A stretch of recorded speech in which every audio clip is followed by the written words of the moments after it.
I don't think there's a lot of edge to be had in predicting when this kind of like DApp mania or whatever we want to call it will like start to lose steam, because most of it is inherently rooted on just like strictly irrational behavior of people, having this conception of I could put, $1 in a box and like it will be worth, $1.20.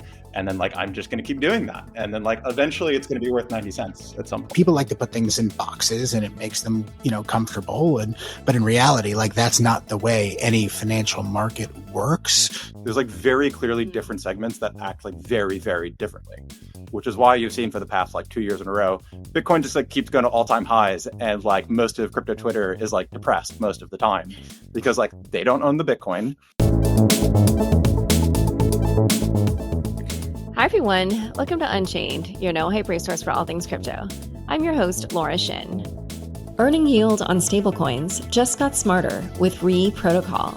Get up to 16% APR plus points through regulated insurance backing and ETH basis strategies with no lockups required. Deposit USDC, USDT, or DAI to start earning stable yield and points today at re.xyz, re.xyz. Mantle is pioneering blockchain for banking, a revolutionary new category at the intersection of TradFi and Web3. Follow Mantle_official to learn more. Heads up, everyone. We've got exciting news. Bits and Bips, our Macro Meets Crypto show, is officially spinning off into its own podcast feed, YouTube channel, and X account. If you've been enjoying the deep dives into interest rates, monetary policy, and how they intersect with the crypto markets, make sure to follow Bits and Bips wherever you get your podcasts, on YouTube, and on X. You'll find the links to YouTube, X, and other podcast platforms in the show notes.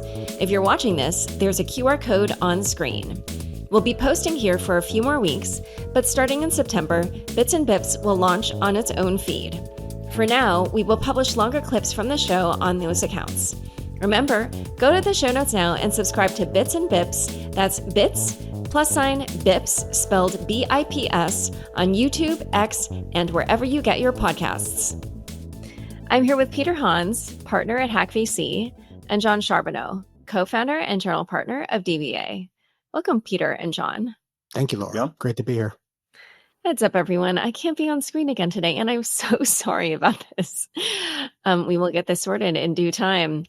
All right, let's first start our discussion with DATs. Everybody keeps saying this trend is overdone, it's over, and yet, because I think all trends in crypto must go on until they're truly dead, the trend appears to still be going. On Monday, Sharps Technology said it's raising $400 million of SOL to create a Solana DAT with investment from Pantera and Parify. So we're definitely not in the last innings yet. I mean, those are big names. I also saw Rob Haddock of Dragonfly Capital retweeted a screenshot of the aggregated MNAVs of all of the DATs by crypto. So it's like kind of like what the MNAV is for all of the ETH DATs and all of the Bitcoin DATs, etc. If you look at the screenshot, it shows that the general trend is downward. But then he wrote, all these pitches about getting to market quickly, trading at a high premium, diluting shareholders massively, etc., are essentially all dead on arrival at this point. If you want one of these to be successful, you need a differentiated story that's aligned with the ecosystem of your asset and can accrete value over time that's beyond just capital markets alchemy. So just wanted to hear from both of you what your perspective was on what's happening in the DAT market. And Peter, why don't we start with you? Sure, absolutely. And before I start, I just need to read a quick disclaimer that's in addition to my large and sometimes noisy dog. So apologies about that. But as an important disclaimer, the views shared are my own. All such views are for informational purposes only and do not constitute and should not be construed or relied upon as legal, business, investment, or tax advice. So, so look, in terms of where we are in I guess the DAT cycle, clearly we're not at the end, I guess, at least as evidenced by the announcements. I mean, we'll ultimately see where everything gets done. But, and the one thing I will also say, Laura, is like, I don't think this is necessarily unique to crypto. Like I've been in financial markets for a long time now. And, you see this constantly, like Wall Street loves to, rinse and repeat for any type of vehicle that it feels like it can make money on, right? From mortgage REITs to now, digital asset treasuries. So I think there are a lot of potential deals in the market for, varying assets. And obviously we're seeing, I guess, objectively speaking, successful ones across Bitcoin and ETH. So Solana is kind of the logical third in tow, but ultimately, it's very tough to say like how it'll end, because personally, and again, this is my opinion, like I just don't necessarily know that there's a massive need for a vehicle like this when you have alternatives of owning spot, owning futures, owning ETFs. Ultimately, I think the back end kind of like infrastructure of financial rails will all congrue into, chain-based custody and rails. So I just don't necessarily know what the ultimate objective is, and that's usually not a great sign. But I get it. I get why people want to issue them. John, what about you? Yeah. I've been joking about it lately. I thought I was done kind of spending time on a lot of financial engineering and structured products when I left banking a few years ago, but that has come back lately. So that is what I'm spending time on the last few days looking at. You kind of just have to at this point to understand the market, at least to some degree. We haven't participated in any of them, but it is driving most of the flows in the market. So you just need to have some high level understanding of what's going on here. My general view on them is, I think most of them are, like, kind of as you alluded to in the intro, like most of them kind of are dumb. They're a little bit cash grabby. This is just a way of, we're going to put in our assets, see if we can sell this thing at a premium to people. A lot of the froth around that is starting to go away, at least on the margin. It's much harder to just raise a new vehicle like that. People just aren't receptive to that anymore. That being said, for at least the medium term, I would say there is a genuine use case for these, which at the end of the day really is just mostly regulatory arbitrage that I think will close over time. So, the simplest examples are, if you're a TradFi investor and, I'm not going to be going on chain to go buy this asset, or I don't even want to go get an exchange account, you're normally buying ETF. Practical reality is, like, most of these assets they just simply don't have ETFs. So even just for getting vanilla exposure to a lot of them, it's just like actually difficult to do that for a lot of people. I think that gap is going to close over time as it becomes easier. We're going to get, better ETF frameworks, more assets will get ETFs out of crypto. Similar of just a regulatory just kind of issue there is a lot of the current ETFs, they're still pretty hamstrung on what they can actually do with the underlying assets. And so to the extent that you have an asset that generates a meaningful amount of yield, or you would be diluted away, which, proof of stake assets like particularly ETH and Sol and down the list will have.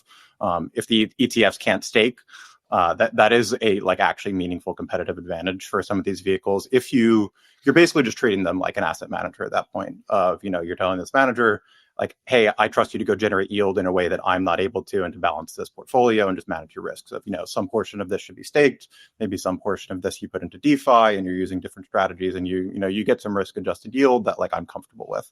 ETFs currently just they just simply can't do that.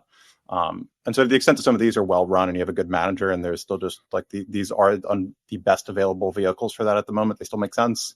A lot of the MicroStrategy stuff has really just been, the business is selling structured products to people who just want a certain type of exposure to the underlying. They want to make certain bets on volatility of where Bitcoin is going to go. So they're, selling converts and just different ways to get exposure to it.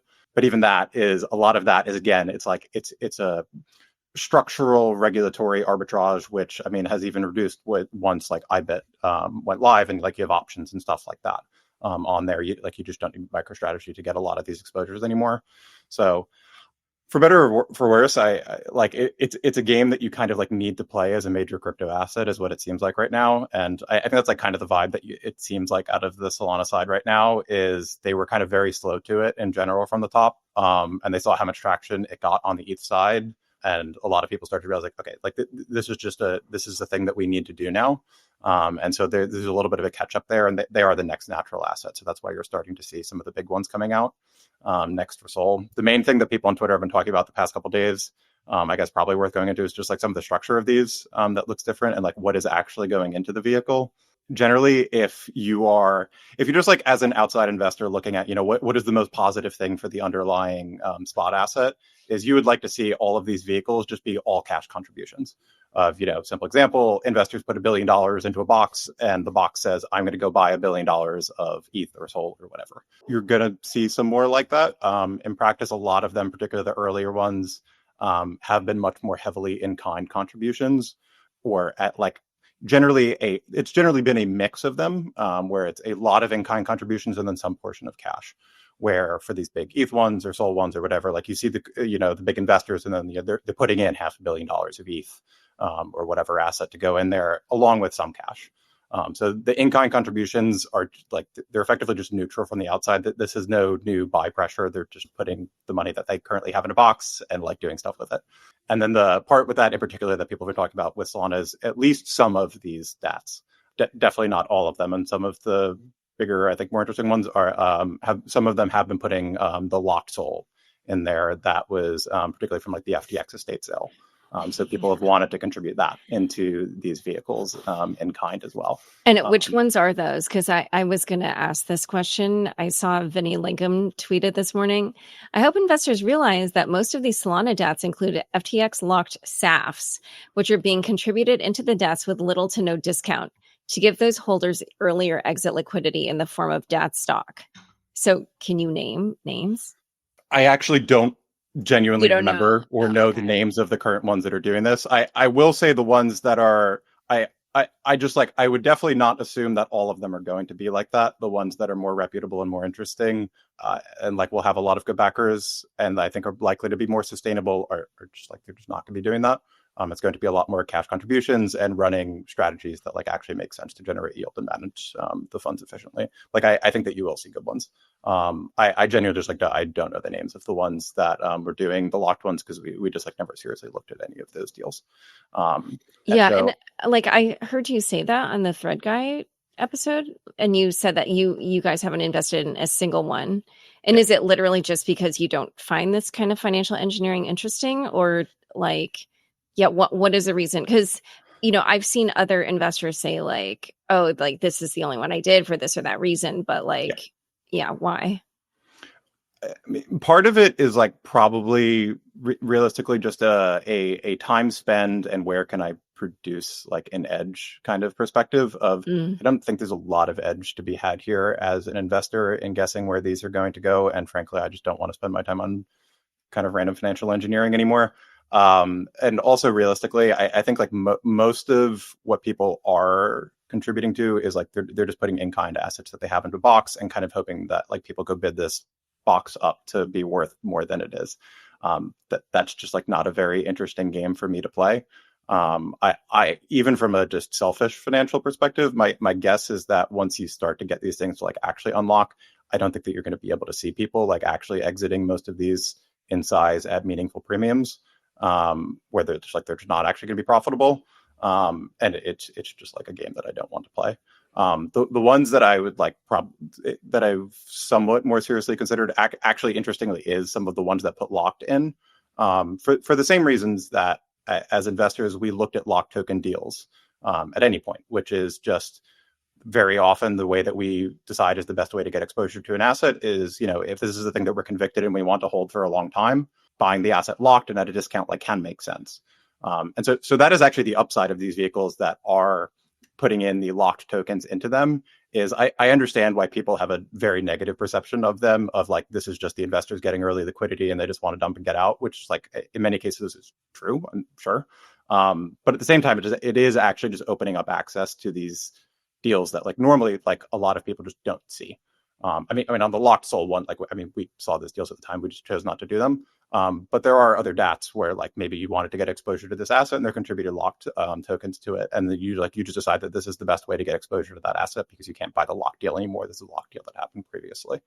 And this was really just a way for them to kind of broaden access to those kind of deals to other people. And then you get a better free market rate of what should the discount be actually on these. Because the ones that are putting in discount locked tokens into the box, they should trade at a discount to NAV. We'll see if they do that, how closely people actually look at these, at least early on. I'm sure that they will get there. But to the extent that they are trading at reasonable discounts, those actually are potentially attractive vehicles where we're happy to take the liquidity risk over time. You think the actual like liquid DAT should, or that the in kind should be contributed at a discount But both. But yeah, but like we'll see what happens for them. But I mean, it like the simple kind of example would be, I mean, like a foundation or whatever that like has locked tokens or investors or whatever. Like normally those deals are just like they're syndicated to a handful of VCs, and maybe the VCs price that at like it should be at a 25% discount to the market for this duration, or 40% or whatever. And when you broadly syndicate it to the market, like that premium probably should compress as you give access to more investors, but it should still be a discount. So maybe instead of 25%, the market, as you brought in access, like should even out at 20% over time. In practice, people I'm sure are going to like shove a bunch of stuff in here, like not really talk that much about the fact that this is locked up for a long time, and just like treat it like it's the same. And then people will buy it at 1 times NAV and then realize later on, like, oh, this should be trading at a discount. So I definitely think a lot of the games in practice are going to have negative effects. But there is like at least some theoretical use case for these. The positive thing as a holder too is, at least potentially, is this does like potentially remove sell pressure if you are a liquid holder for these. Like, I mean, this is a point of concern for whether it's VC tokens in general that have like a lot of investors, or SOL. Like people were concerned of, oh, everyone who bought the FTX estate sale, they're going to unlock and they're just going to keep selling.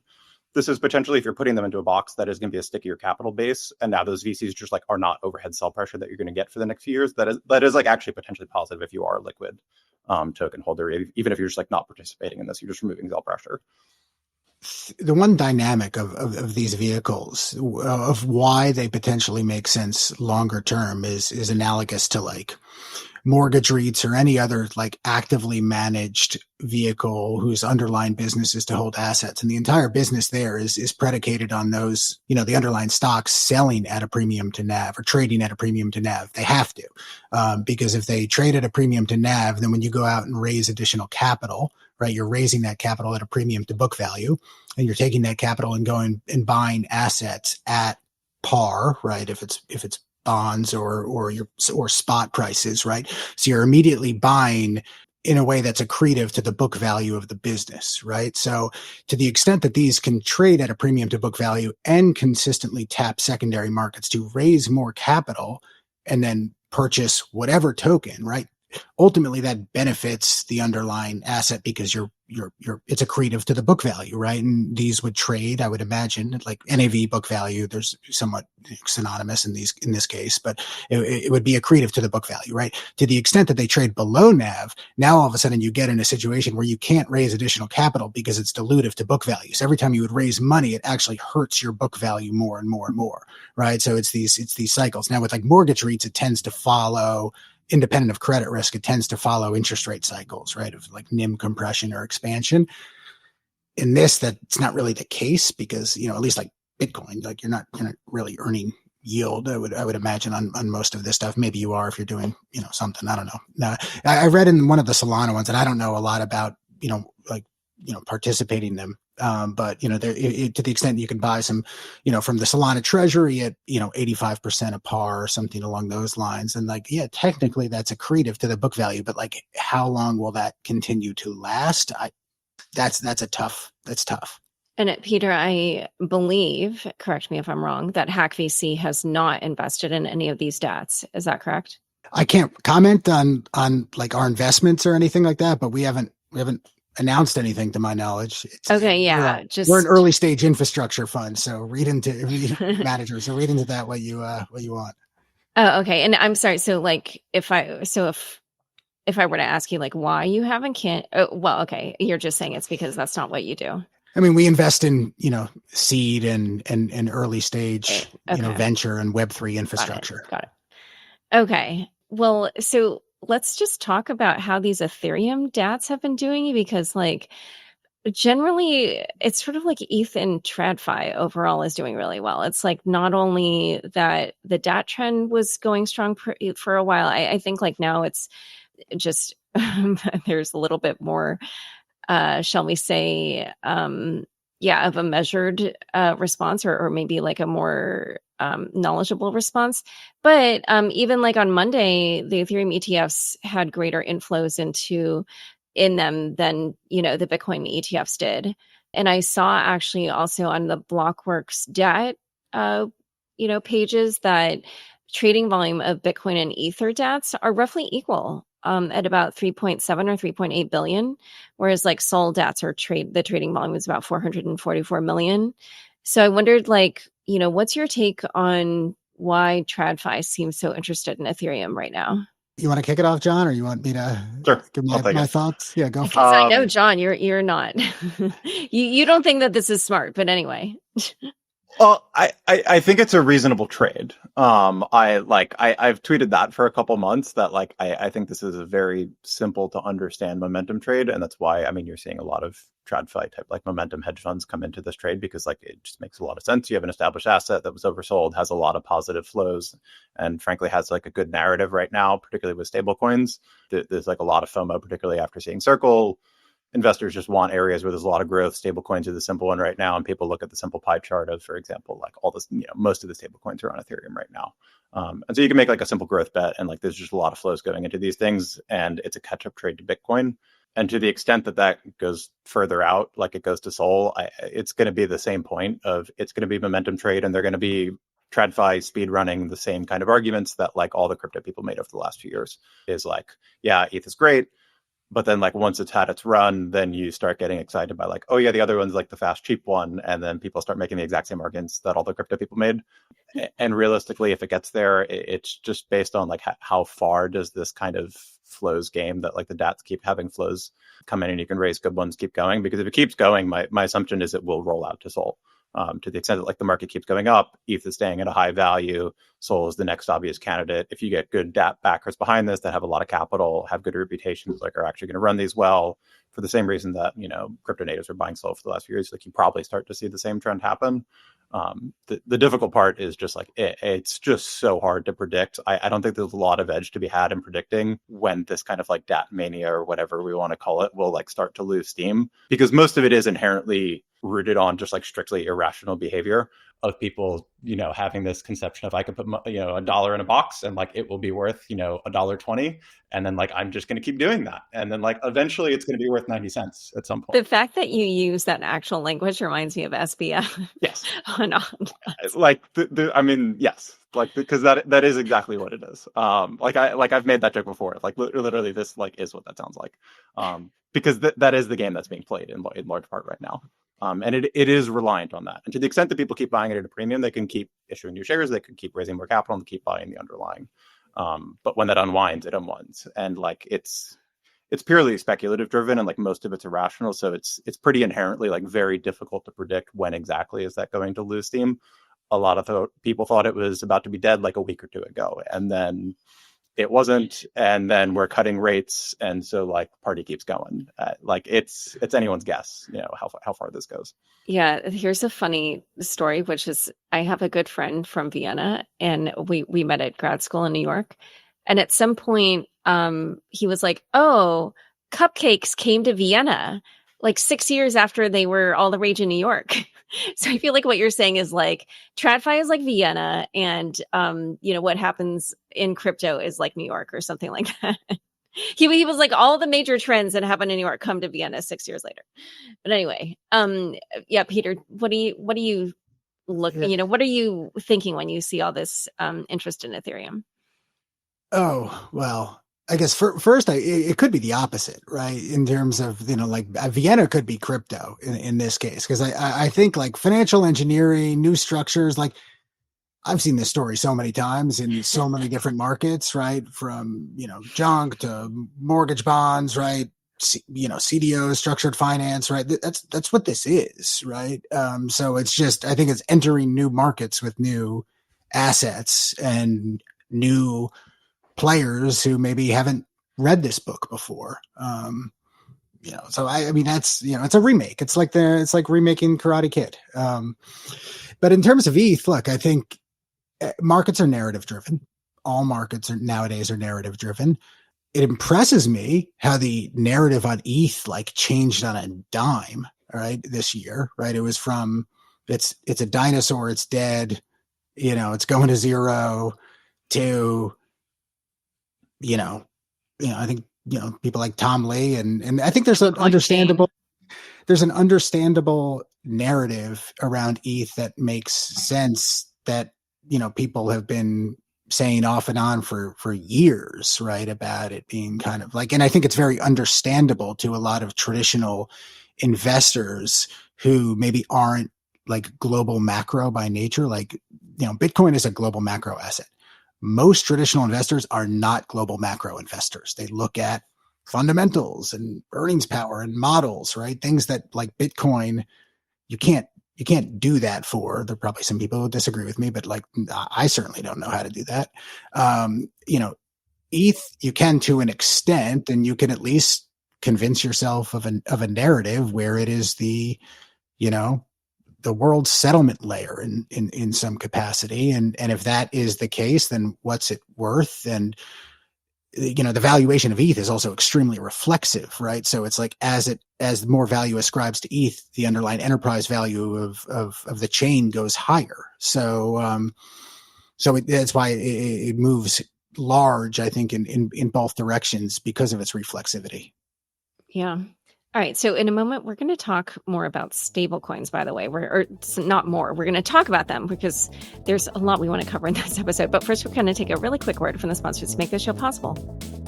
Traditional stablecoin yield often comes with hidden risks or long lockups that limit your flexibility. Re changes that with 2 transparent, regulated options that earn both yield and points.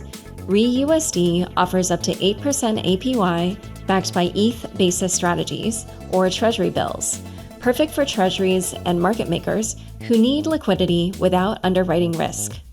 For higher yield seekers, ReUSDE provides up to 16% APY, backed by fully collateralized U.S. insurance programs, including homeowners, auto insurance policies, compensation, and more. All assets are transparently reported on-chain and written against regulated counterparties for maximum security. Whether you're managing a DAO treasury or seeking uncorrelated yield opportunities, Re delivers stable returns plus points without the volatility. Start earning today at re.xyz, re.xyz. Mantle leads the establishment of blockchain for banking as the next frontier. UR is the access layer that transforms Mantle Network into a purpose-built vertical platform, the blockchain for banking, that enables financial services on-chain. UR unifies and vertically aligns Mantle's focus on payments, trading, and assets. MI4, METH protocol, functions FBTC, supported by developer grants, ecosystem incentives, and the industry-leading distribution platform through the UR app, Reward Station, and Bybit launch pool.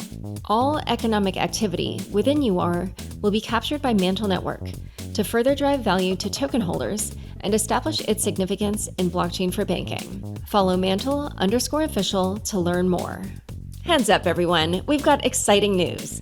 Bits and Bips, our Macro Meets Crypto show, is officially spinning off into its own podcast feed, YouTube channel, and X account. If you've been enjoying the deep dives into interest rates, monetary policy, and how they intersect with the crypto markets, make sure to follow Bits and Bips wherever you get your podcasts, on YouTube, and on X. You'll find the links to YouTube, X, and other podcast platforms in the show notes. If you're watching this, there's a QR code on screen. We'll be posting here for a few more weeks, but starting in September, Bits and Bips will launch on its own feed. For now, we will publish longer clips from the show on those accounts. Remember, go to the show notes now and subscribe to Bits and Bips, that's Bits, +Bips, spelled B-I-P-S, on YouTube, X, and wherever you get your podcasts. Back to my conversation with Peter and John.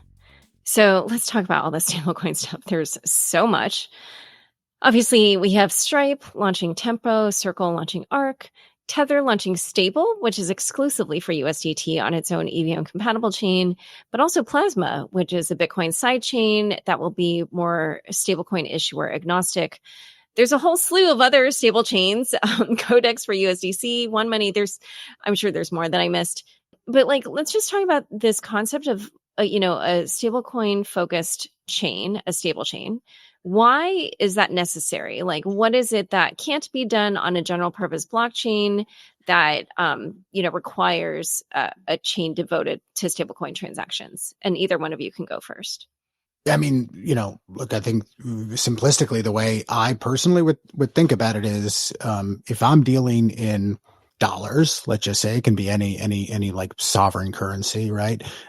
Just like I swipe a credit card and I pay interchange fees in dollars to Visa and MasterCard.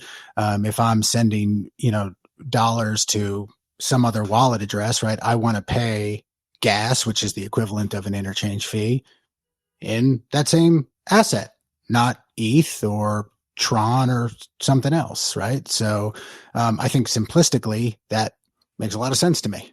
I'll run through the list because it's something I've been spending more time thinking about lately.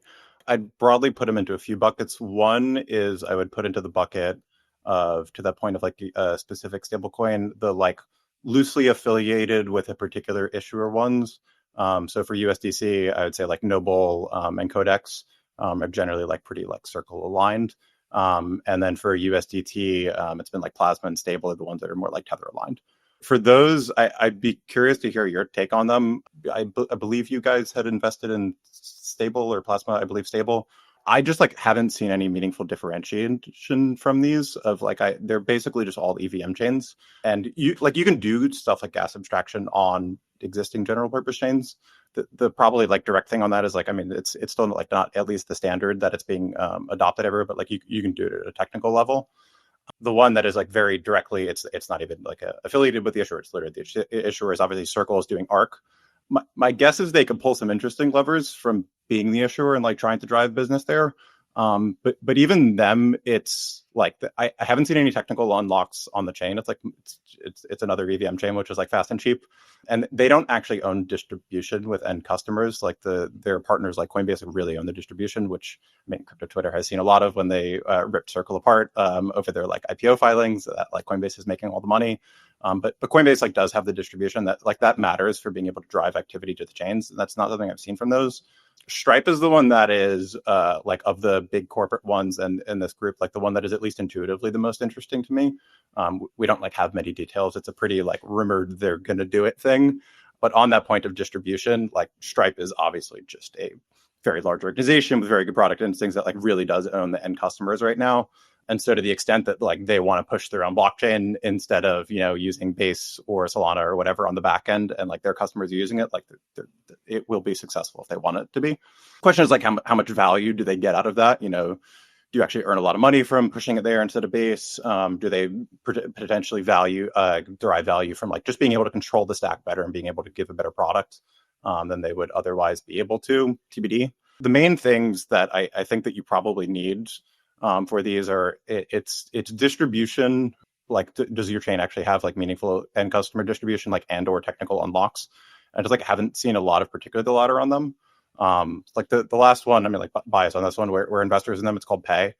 People probably saw them like last week of like they released like this, private stablecoin credit card where like you could spend stablecoins and even the issuer like Pay and Visa, like they can't see your on-chain balance. But obviously still see your Web2 payments as with any card. But like it's a private chain, you can send payment transfers. Like the app looks like a Venmo. So trying to like build distribution in that way, and then obviously just like actually being a privacy first chain, because that is the thing. Particularly like privacy as a broader trend, but like particularly for stablecoins, my gut is like that's going to be a like pretty meaningful differentiation point of how did these chains approach privacy going forward. Because this is the thing which I think like the entire industry has overlooked over the past few years, because I think it was like easy to kind of brush away all the privacy stuff when like we just have a bunch of early degen on-chain users like whatever, it's fine. I have pseudonymous wallets. Like you just like you actually can't get normal users and institutions on like fully public blockchains. And so the question of like what is the right level of privacy abstractions of, is it doing confidential transfers, which chains like Solana and stuff are like trying to experiment more with right now. We just haven't seen a lot of adoption. Is it more full privacy? Is it like select disclosure? Like what is the right level of privacy? I think this is like actually going to matter a lot when you try to like actually just get normal consumers and businesses on chain. And so that will like probably be a meaningful differentiation point. That's the main thing that is like I just haven't seen people like really pushing on a lot. But that would be my guess of that is the main unique factor that like actually could differentiate some of these stablecoin chains. Like you would never use a credit card or whatever your normal finances or as a business put all of your stuff like your real operations on chain if it's fully transparent. Like you obviously can't do that. Like it's just like a very obvious thing when you like say this to anyone outside of crypto. It's just like, oh yeah, of course. And if you like look at the surveys of, why is your TradFi institution like not doing more stuff on chain, very consistently, like you see privacy and transparency like as like near top of the list of like, this is a reason we just like literally can't do this very obviously. I think this is finally going to come back now. Yeah, this is exactly why I was always confused about the Venmo thing with the payments. Like I don't know. I probably changed it from public to private at a certain point, but like that was probably obviously it was when I got into crypto, but like I don't even think before then I had that many that were because I just wasn't using it very much. So I think I didn't think about it. But like, yeah, it's now seems so obvious. How does Pay do this while also being compliant? Like what's their way of handling that bit? Yeah, so the way that it like is basically going to work there, so it's a UTXO chain. It works pretty similar to like something like Zcash, or how like transfers will work on like Aztec at a pretty high level. The way that like when you're sending a transfer on your phone, like from like one person to another, is you're actually generating a ZK proof on your phone. So when I'm like creating a transaction link to like send you $1, I'm creating the ZK proof on my phone. And so what I'm submitting to the network is just hashes. Like the sequencer in the network doesn't see who the addresses are, what's the amount, what's the asset. Like you don't see any of that. To keep a minimum level of compliance, the tweak that you can do is enabling what they call transaction lineage, which is you still keep all the transactions fully private. So when you submit a transaction, you still never see the addresses, the amounts, the assets, or anything. But you will see the path a note takes. A note being like it's like a private UTXO. You'll see the path that it takes through the network. So you will see a hash of like this note led to that note, led to that note, led to that note. So as an outside observer, you'll just like see this linked list of hashes, but you won't know like who those individual transactions were. But that gives you enough for when you like identify like a poisonous route of like, let's say like someone like North Korea hacked funds on ETH and they bridge it into Pay network. And they like send it, a few different people, a few different transfers, and then you go to try to offboard that to Coinbase or whatever. They'll be able to very directly just like see on chain, this UTXO, this note that you sent me, like this traces back to that hack. Like I'm not going to accept that. They won't see any of the details of those transactions along the way of like who the counterparty is in here, what the amounts that they sent. But you'll be able to very directly tell like, this note descended from here. Like I won't accept this. These are claimed funds from someone else, and they would accept them. So this is like a Bitcoin style chain. It's UTXO based. Effectively, pretty much all the privacy chains use UTXOs. Whether it's Zcash, Penumbra, Aztec, like all of them use UTXO derivative styles in at least some form. Okay. To generally do private transfers. Like the account based model is like generally just kind of difficult to work with for privacy and tends to leak data. So most of them like incorporate UTXOs to some extent. Varying extents. It's like harder to do smart contracting and stuff, but yeah. Okay. And then just to understand like how decentralized is it? It's a typical like L2 model of they currently run a sequencer. Currently the DA is centralized, and then they'll start posting it to Celestia DA, I think in like a couple of weeks pretty soon. Okay. And wait, I'm so sorry. So it's a UTXO chain that's on Ethereum? The bridge is actually on Polygon. Got it. Basically the same reason that like Hyperliquid, I mean, people argued it was like an L3 or not.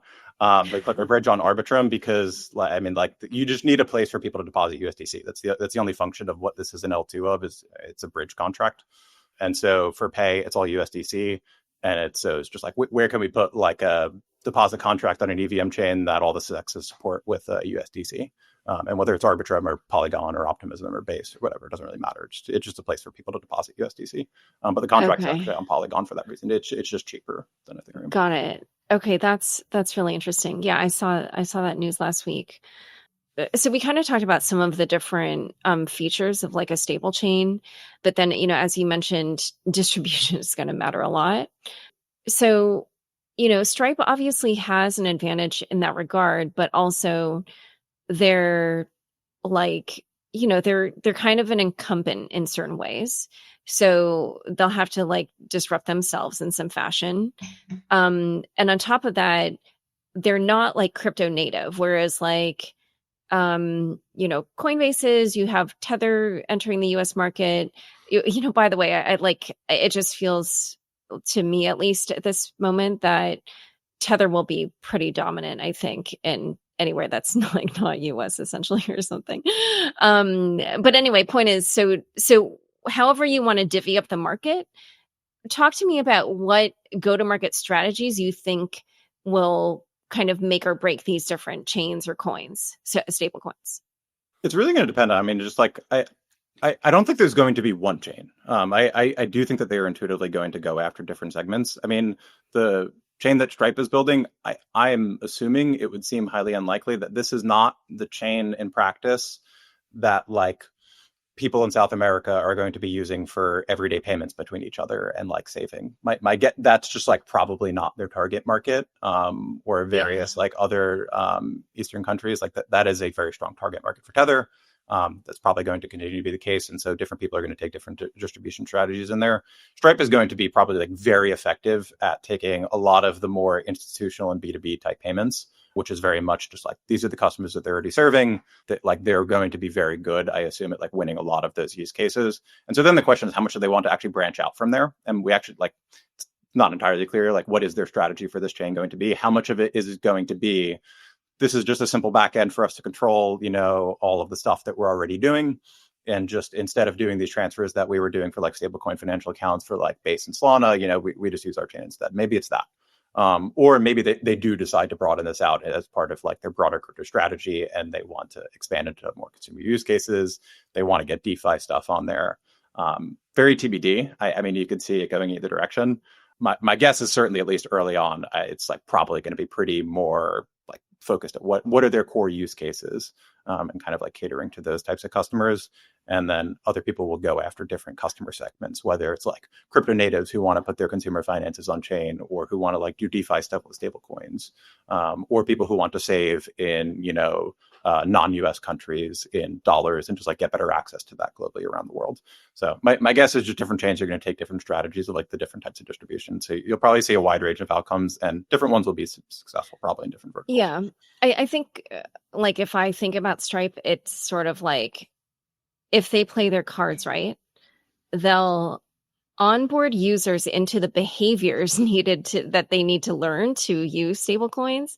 And then they could branch out into more like a Venmo type space if they play their cards right. You know, but like if a Coinbase plays its cards right, then it's going to take its kind of like lead in the fact that they already have a chain going to, you know, foster, you know, some of the, I mean, they're trying to go after so many different behaviors, so it's hard to say. It's like the Shopify thing is like they're, you know, they're peeling off a piece of the Stripe area, and then they, you know, are obviously also trying to do this everything app, which would be more of like a social payments type thing. But Peter, how do you think about all of these different segments? So we've got, you know, payments to businesses, payments between people. We've got US, non-US. Like, how do you think about all these different segments, and what will be the make or break for the different chains in going after, each of them? Yeah, sure. And I would say there's many different types of, you know, stablecoin type transactions, like in addition to, you know, retailer or front ends, and then, you know, what happens behind in kind of like middleware and back ends. There's also just like financial transactions, right? Like if you think about the number of dollars that exchange between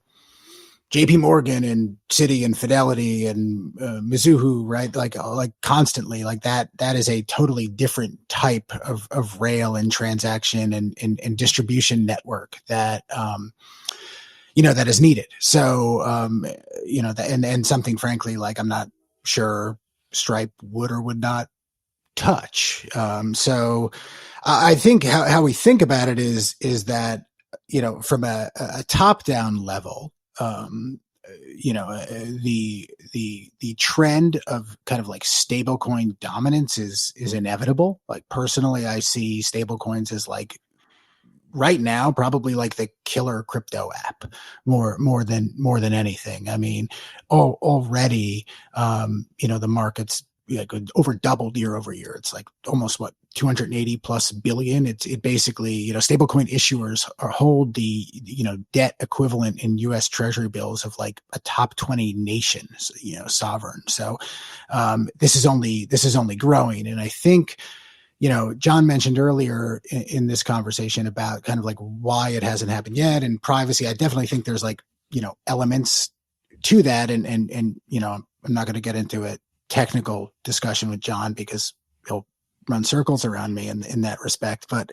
I know markets and finance, and I know regulation, and I think like a lot of it, frankly, just comes from like what could you do or not do, right? And like when I was at Fidelity, we would constantly be having conversations with everything, the PayPal's and all like the traditional financial players, and like everyone's working on this stuff, but no one feels comfortable enough, like they have the green light to go out in the market, right? And I think Genius Act changed that, which was a little over a month ago, and I think it finally hit the U.S. that like, okay, stablecoins aren't a threat to the dollar as the global reserve currency. It's actually like significantly helps us maintain, our stature as the global reserve currency. And not only that, like, because they're back 1-for-1 with U.S. Treasuries, we have a natural buyer of our debt that could like eclipse Japan in the next 5 years, right? So it's like massively beneficial to the U.S.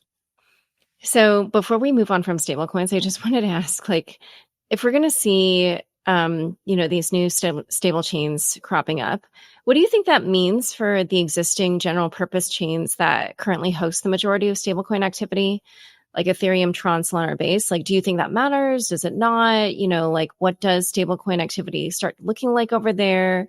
I'd be interested to hear what you think the impact of all these new stable chains will be on these existing chains.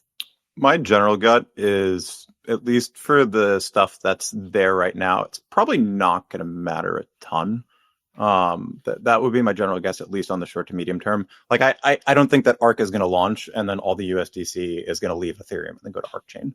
That like everyone's going to start using that right away. Like, sure, some people will on the margin, people do it, but like I don't think you're just going to see this kind of overnight shift.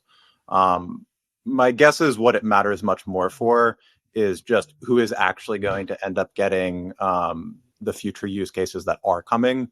And I think that you have to like pretty reasonably shift your underwriting of where do you think that, all of the consumer payments and B2B payments and user savings and whatever are they going to happen? Are they actually going to happen on Solana and Base, which you might have thought like a year ago? Or do you increasingly think a little more that like, oh, actually, instead of, Base, maybe a lot more of it happens on the Stripe chain instead. And instead of, some of the stuff that was, would have been Tether payments, otherwise on, if Tron kept expanding, like maybe those go to Plasma or a stable or like some other chain. Like that would be my guess, is that it matters a lot more for just kind of assessing who's going to get the future use cases, but you're not going to see this like overnight exodus when these chains launch. The thing is, I think that the future use cases, I think most of us would probably agree are the much more interesting thing. Like this, we're going to grow orders of magnitude from here, very obviously on stablecoins. And so the future pie is the really big pie. And my gut is like some of these new ones are going to be very successful and will have very, very large user bases. And be able to lean into the distribution they have, the technical advantages they have, et cetera, to really drive a lot of growth. So you already mentioned Pay and Tempo, but like, are there any others that you feel like have, good odds of succeeding? ARC is the one to me after those that like feels the most intuitive. Of like they probably have some more interesting levers to be able to push as like they are the native issuer, and like it will just feel natural of oh, you're sending a USDC transfer, you're saving a bunch of USDC or whatever as a SEX, and where do you maintain that? Like it probably just it just feels right to like keep it on ARC chain because like this is the native chain and like it seems simple, and like if you screw up they'll probably roll back the chain for you anyway in size. So like those things around the edge will like probably matter, of just like honestly just a branding and psychological thing. And then my guess is like they're clearly going to try to like make, I mean, one of the things I think that they called out, for example, like making on and off ramping really simple for like fiat to USDC, like trying to make that really instant. So I think if they like really nail the infrastructure around it and get of like really good on and offboarding, and then also trying to really get a wedge into interoperability, which they're like very clearly trying to do. Those are probably the wedges that like ARC can lean into. But my guess is they're not going to like go in there and win on like degen DeFi and like start getting all the lending protocols to go there and like get all the hedge funds to move over. Like that's probably not going to happen. It's really nailing a lot of the infrastructure around it and the boring stuff. I could see ARC doing that if they execute very well, would be the most natural one. After that, I think it's like pretty normal BD, whether it's Plasma, Stable, Codex, Noble, They're doing the same BD that like Base is going to be doing and Solana is going to be doing, just in a very concentrated manner on specific use cases. And so, frankly, just if you have the best BD team that's like focused on a specific stablecoin use case, you have a good chance of winning out. Versus if this is one of the like 10 things that Base is clearly focused on, because they're also spending a bunch of time thinking on like creator coins and just like random DeFi and stuff like that. So if you're focused and have good go-to-market, like you could just win those things. But that'll be very much just who has a good team that executes is my guess. Yeah. Peter, what about you? Agree. It's not overnight, right? Like, this is not something that we're going to see immediately. I think, longer term, and whatever that means, right, is definitely the more I think interesting play. And that's going to take, time, because you're talking about, kind of like back end, infrastructure. And I think there are going to be, potentially many winners, and like any other like growing industry with a massive TAM, like you're going to see consolidation and you're going to see new entrants, and those new entrants form partnerships. It's I can't tell you exactly how it's gonna unfold.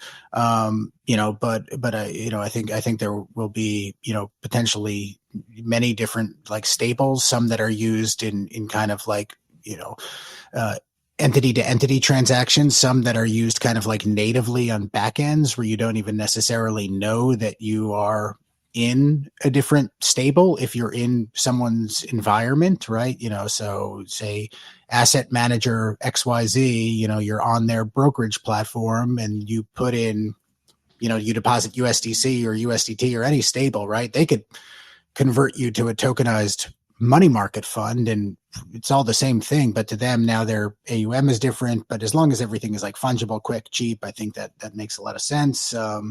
There's others, right? Like, I think in my opinion, like, an entity like, and I'm sure there's others that do this, but like One Money is trying to solve an interesting problem where they have, like paying gas and like any native stable, and you might have different different stables that you're using in different jurisdictions or different countries, and just kind of going through that process of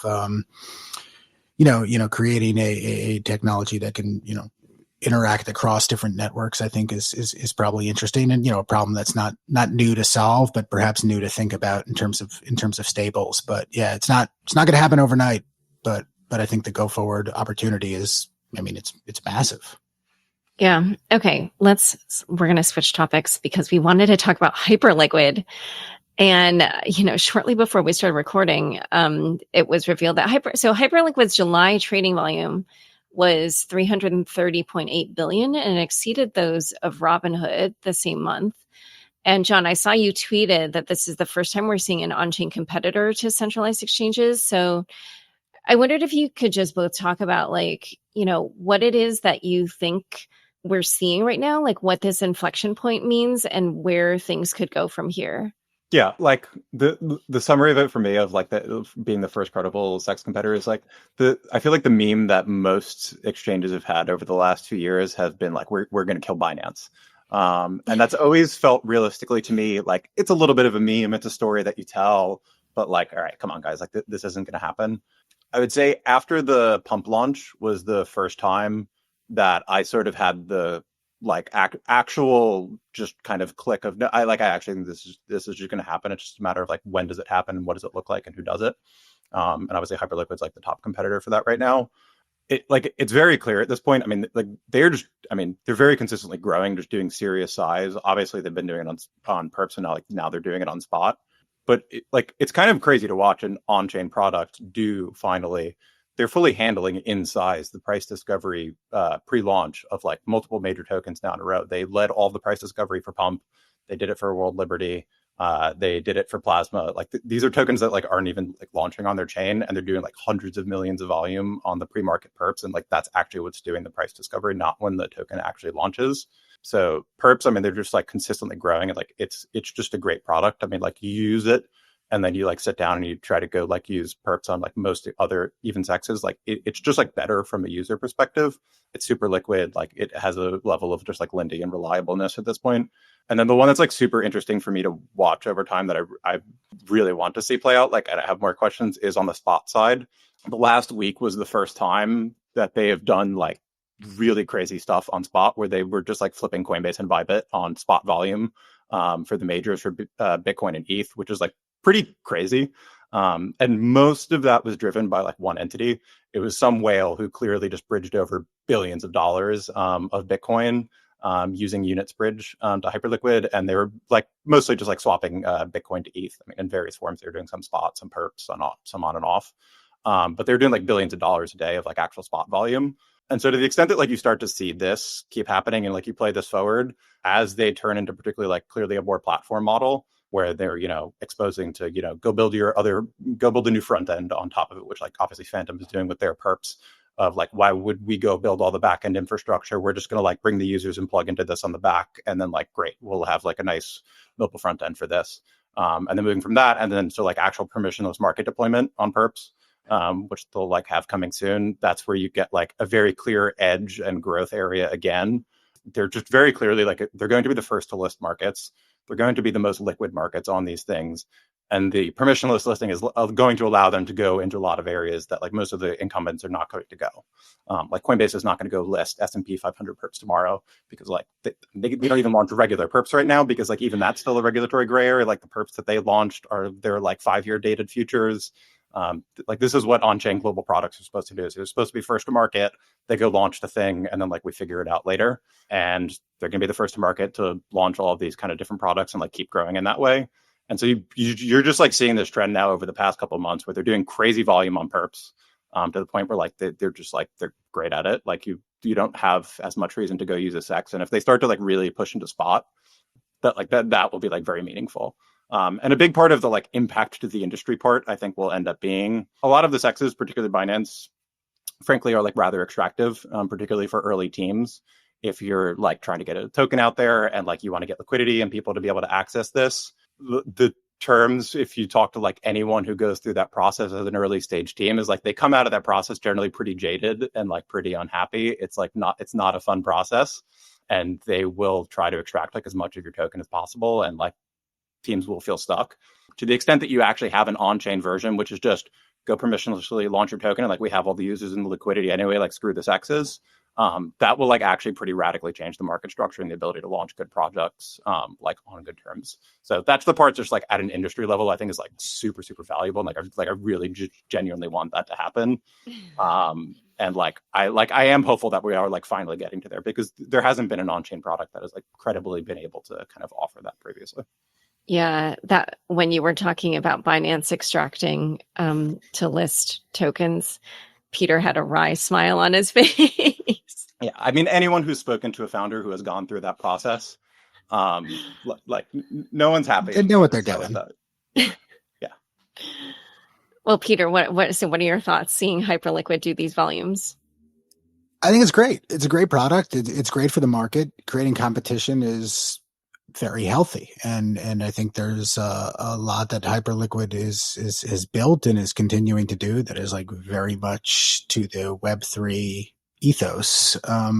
Personally, like one of the things I really just love about this space is the thought process that can go behind structuring the economics of a token and how that token fits into the business. And I think Hype has done a really smart job there, offering it as kind of incentives and buybacks and then staking to earn additional rewards, right? It's something that you can ascribe like fundamental value to, which is ultimately what even though the market might not always do that, like I always tend to think about that and look at it. So I think it's great, like that you can combine that to it. I think like frankly, like Binance's token was very smart in the way it launched much the same way, right? So I think it'll be interesting to see. I totally agree with John. Like, perps is one thing, and it's big, but it's very crypto. Like perps, they don't exist in like other markets like they exist in crypto. So getting into spot, truly competing with centralized exchanges, it's going to be fascinating to see. But ultimately, I think it's a great thing for the industry. Yeah, I mean, it's also interesting just because of the like no KYC bit. So I think there's going to come a point where, the way they're competing with each other, I think is going to change. Oh yeah, I was just gonna say, on the no KYC thing, I mean, this is one thing. I mean, like we need to see like where do the bills end up, where do regulators end up? But I mean, this is something that like actually potentially is and like should actually be a sustainable moat for a truly decentralized protocol. And this is something that like people will obviously argue. I mean, everyone said that Solana is central. All the Ethereum people said that Solana is centralized, and now most of the Solana people will say that Hyperliquid is centralized, and so on.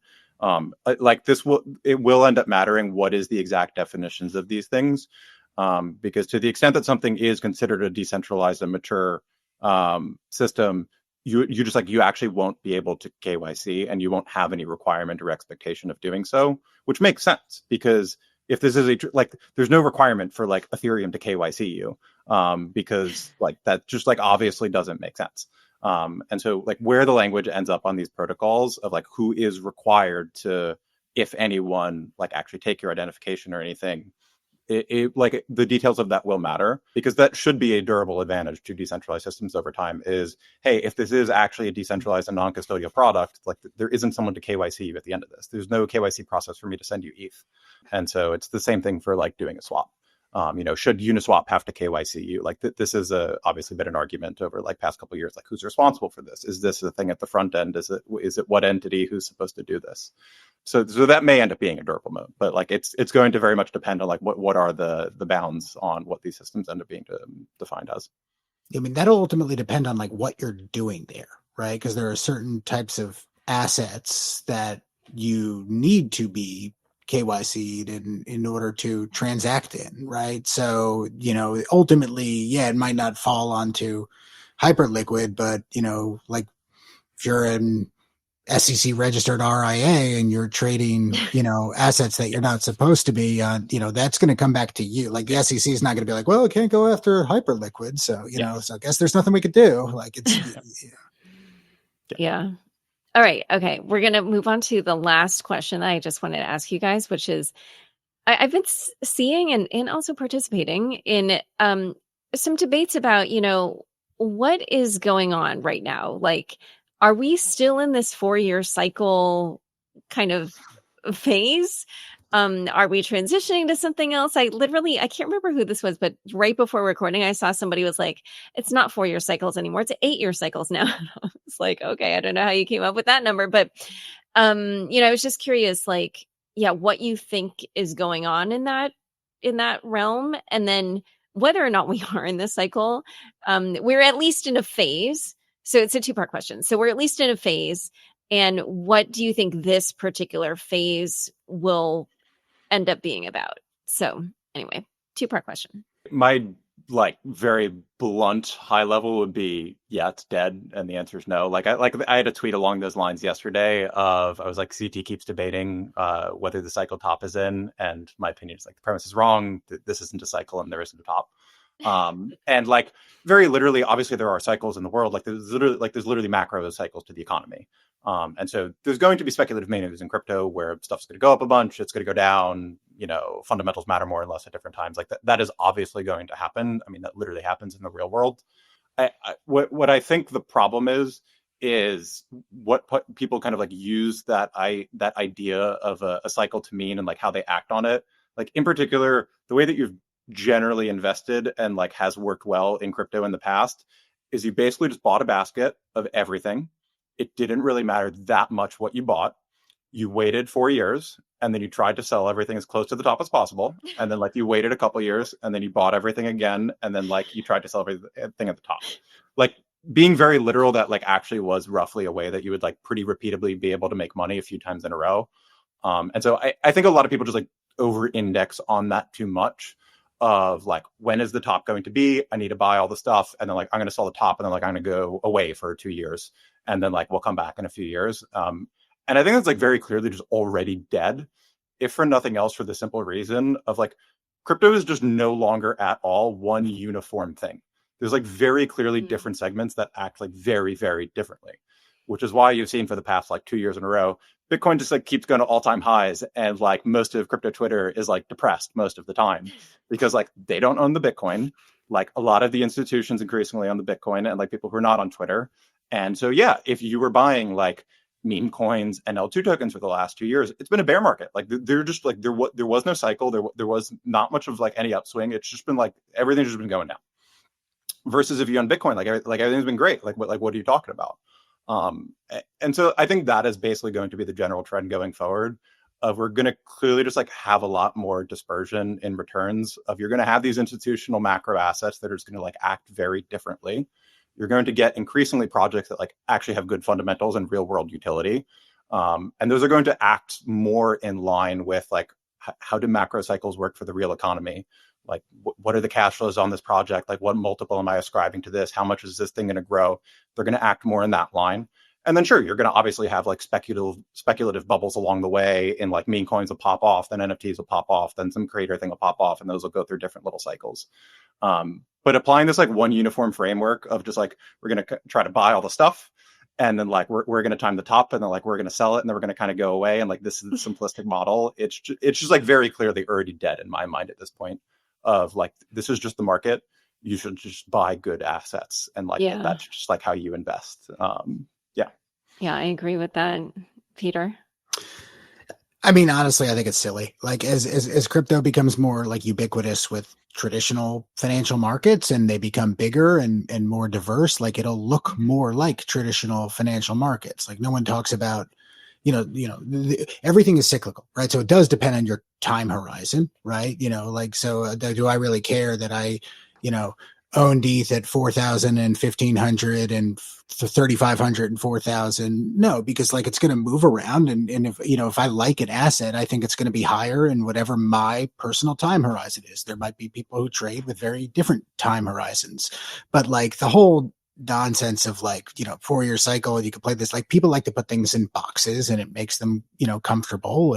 But in reality, like that's not the way any financial market works. So as crypto, becomes more like real financial markets with large institutional players and more capital, like it's going to, kind of more resemble that, which I think ultimately is a very healthy thing. Yeah. Okay. Well, it's been so much fun talking to both of you. Where can people learn about you? Yeah, I mean, you can find me on Twitter, I guess. I don't tweet a lot, but maybe I'll start doing more. And then, yeah, we, on our website at hack.vc, we definitely put out, content and educational pieces. And, some of it tends to be much more technical and some of it, more financial in nature. But, yeah, it's a good resource. You can find me on Twitter too. Like probably half the people listening find me on Twitter anyway, regardless of whether they want to see me on Twitter or not. Or you could go to dba.xyz, where we have a little bit nicer content that we put there too. Yeah, John, for whatever reason, you are a divisive figure sometimes. I don't know. No idea why. Anyway, okay, you guys, it's been so much fun. Thank you so much for coming on Unchained. Likewise. Thanks, Laura. Unchained is produced by Laura Shin with help from Matt Pilchard, Juan Aranovich, Margaret Curia, and Pam Majumdar. Thanks for listening.